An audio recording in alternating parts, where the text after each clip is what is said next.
Hey everyone, I am Baran. As you know, I have started this devlog series to document my multiplayer game development journey. But here's the cool part. This is actually starting to get fun. At first, it was all about the setting up the basics, but now I am building the procedural rooms, designing corridors and seeing everything sync up in real time. And let's be honest, watching my game world come to life is pretty awesome.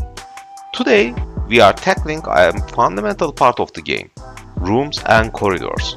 Let's get into it.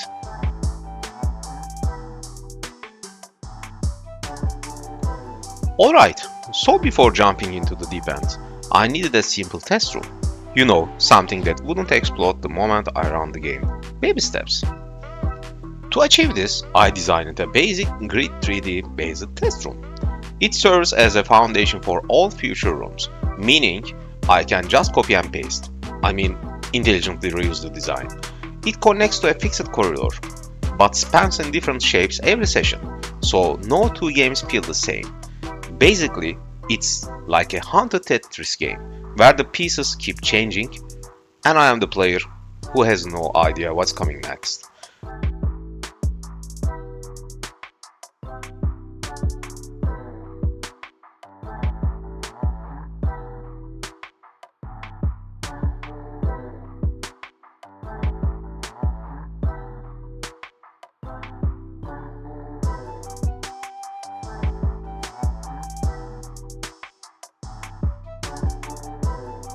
What's the best part? This modular system ensures that adding new levels later won't be a nightmare. And what's the worst part? Knowing that I will probably still find a way to break it anyway. Now what's a horror game without a creepy endless corridor? Just a bunch of rooms awkwardly floating in the space. And while that might sound like an indie game concept, I needed something a bit more structured. So I designed a generic corridor system that dynamically integrates the new rooms. Here how it works. I wrote a function, named it build rooms, which magically places the rooms into the corridor based on predefined logic. This ensures that every session features a structured but randomized layout, because predictability is true horror, right? I wrote another function named getRoomConfiguration, which retrieves the final room layout from the corridor and sends it to the clients. Clients then use this data to rebuild identical rooms on their end, ensuring everything is synced. In theory, this should mean all players experience the same beautifully designed horror corridors. In practice, this probably means that I will spend hours debugging why one player is stuck in an endless void while the others are happily looting.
Alright, rooms and corridors are great and all, but you know what's missing? The actual horror.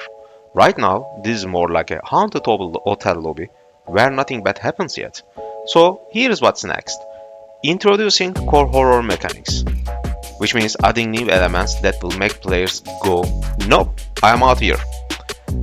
Housekeeping and optimization, which is just a fancy way to saying that let's fix the bugs before they start fixing me. Creating the first monsters, because what's a horror game without something chasing you, right? Adding doors, because currently every room is an open floor plan, which is great for modern apartments but terrible for the horror games. If all goes well, by the next devlog, I will either have some terrifying gameplay mechanics or I will have accidentally made the world's least scary horror game. Either way, it will be interesting.